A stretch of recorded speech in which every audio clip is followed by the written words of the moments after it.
নমস্কার। আজ আমার কৃষ্ণকথা চতুর্থ পর্ব। এর আগের পর্বগুলি সবই চ্যানেলে আছে, আপনারা দেখে নেবেন। এর আগে রাধাকৃষ্ণেরও পর্ব রয়েছে। শ্রীকৃষ্ণের বাল্যলীলাক্ষেত্র বৃন্দাবন। সেখানে তিনি জীবনের 10 বৎসর মতান্তরে 11 বৎসর পর্যন্ত কাটান। সেখানে অনেক লীলা তিনি করেন গোপীদের সঙ্গে, রাধার সঙ্গে। সেসব বর্ণনা আমি আগেই করেছি। এছাড়া তিনি আরও তাঁর ঐশ্বরিক ক্ষমতা দেখান, যেমন কালীয় দমন, পুতনা বধ, বকাসুর বধ ইত্যাদি। এগুলি বহুল প্রচলিত গল্প। তিনি আরও অনেক দুষ্টর দমন করেন, যাদের কংস তাকে বধ করার জন্যে পাঠিয়েছিলেন। কংস সর্বদাই ভীত শঙ্কিত ছিলেন যে দেবকীর অষ্টম গর্ভের সন্তান যে বৃন্দাবনে বেড়ে উঠছে যশোদার নন্দের দুলাল হয়ে, তাকে তিনি যে কোনো প্রকারে বধ করার জন্য সচেষ্ট ছিলেন। কিন্তু বিধির বিধানে তিনি সেটা পারেননি। সেই জন্য কংস এখন কৃষ্ণকে নিমন্ত্রণ জানালেন মথুরায়। তিনি তার রাজ্যে এক উৎসবের আয়োজনের অনুষ্ঠানে তিনি কৃষ্ণ এবং বলরামকে নিমন্ত্রণ করলেন। কৃষ্ণ এবং বলরাম বৃন্দাবন ছেড়ে চলে এলেন। কৃষ্ণ সেই যে বৃন্দাবন ছেড়ে এলেন, আর তিনি কখনো বৃন্দাবনে ফিরে যাননি। মা যশোদার কাছেও না, রাধার কাছেও নয়। তিনি তার বাঁশিটি পর্যন্ত ত্যাগ করে এসেছিলেন রাধার স্মৃতিতে। আমি আগেই বলেছি, কৃষ্ণ তখন 10-11 বছরের এবং রাধা তার চেয়ে 4 বছরের বড় ছিলেন, এরকমই লোকশ্রুতি।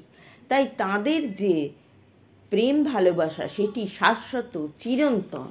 সেটি কখনোই কোনো কালিমা লিপ্ত ছিল না। তাই তাদের যে ঐশ্বরিক প্রেম, সেই প্রেমকে সকলের সম্মান জানানো উচিত। তাই রাধাকে আমরা পূজা করে থাকি এবং কৃষ্ণকেও আমরা সেই প্রেমের প্রকাশ হিসাবে ভক্তি জ্ঞাপন করে থাকি। তিনি কৃষ্ণ এবং বলরামকে পাঠালেন, তাঁরা এলেন। কিন্তু কংস আগেই কুবলয়া পীড় নামে এক মত্ত হাতিকে তৈরি রেখেছিলেন কৃষ্ণকে বধ করার জন্য। সেই হাতির সামনে সেই ছোট্ট বালকটিকে তিনি ছেড়ে দিলেন। কিন্তু কৃষ্ণ তো ঐশ্বরিক ক্ষমতা আছে তাঁর, তিনি অনায়াসেই সেই হাতিটিকে বধ করলেন। বধ করে তিনি কংসের সামনে এসে যখন দাঁড়ালেন, কংস একটু অবাক হলেন। কিন্তু তবুও কংসের এটাও ধারণা ছিল যে কৃষ্ণ অত অসুরদের দমন করেছে, তাহলে কৃষ্ণ হাতিটিকেও মেরে ফেলতে পারে। তাই তিনি তাঁর সেরা মল্লযোদ্ধাদের সজ্জিত রেখেছিলেন।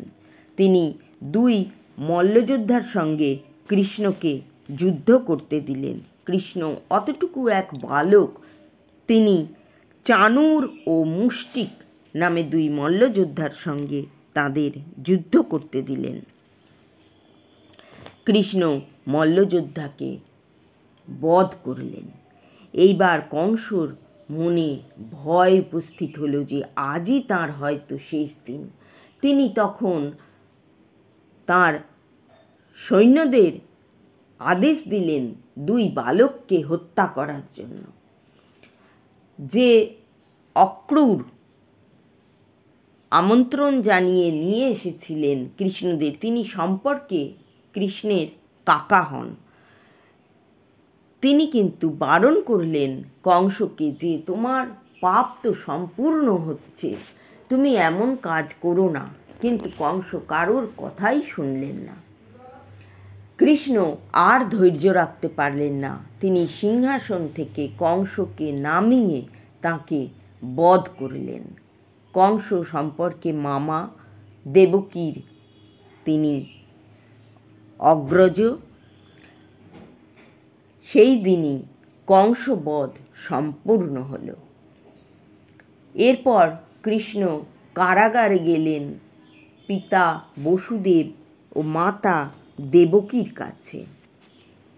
তিনি তাদের কারাগার থেকে মুক্ত করলেন। দেবকী তাঁর একমাত্র জীবিত সন্তানকে বুকে জড়িয়ে ধরে কাঁদতে লাগলেন, অনেক হাহুতাশ করতে লাগলেন, আনন্দে চোখের জল ধরে রাখতে পারছিলেন না। কিন্তু তিনি বললেন যে তোমাকে পালন করেছে যে মা যশোদা, তাঁর নামেই তোমার অধিক পরিচিতি হবে, তোমাকে যশোদানন্দন নামেই লোকে বেশি চিনবে। এরপর বসুদেব দেবকীকে মুক্ত করার পর তিনি গেলেন উগ্রসেনের কাছে। উগ্রসেন হলেন কংসের পিতা, যাকে বন্দি করে তিনি মথুরার রাজা হয়ে বসেছিলেন। এবং কংসের এইসব প্রতিপত্তি খাটত জরাসন্ধের জন্য, কারণ জরাসন্ধ তাঁর শ্বশুর মহাশয় ছিলেন। কৃষ্ণ এই জরাসন্ধকে পরে বহুবার পরাজিত করেছিলেন। উগ্রসেনকে বন্দিদশা থেকে মুক্তি করে তিনি উগ্রসেনকে মথুরার রাজা করলেন। সাধারণত বিজিত ব্যক্তি রাজ্য দখল করে, কিন্তু কৃষ্ণ এখানে উগ্রসেনকেই আবার মথুরার রাজা নির্বাচিত করলেন।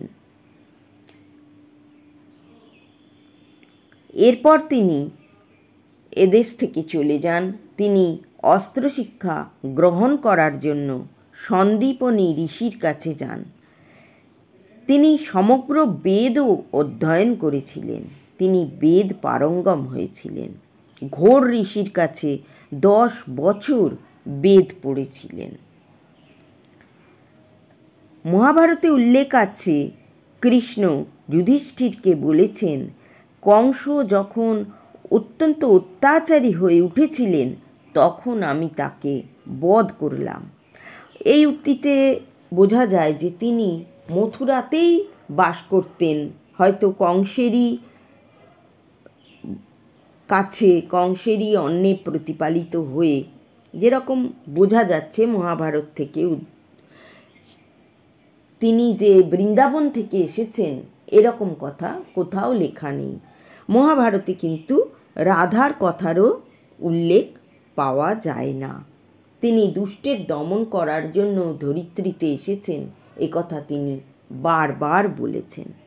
পরবর্তীকালে তিনি জনগণের অনুরোধে উগ্রসেনের পরে, উগ্রসেন তো বৃদ্ধ হয়েছিলেন, তিনি মথুরার রাজা হয়েছিলেন। আমার কৃষ্ণ কথা আজ এখানেই শেষ হলো। সকলে ভালো থাকবেন। নমস্কার।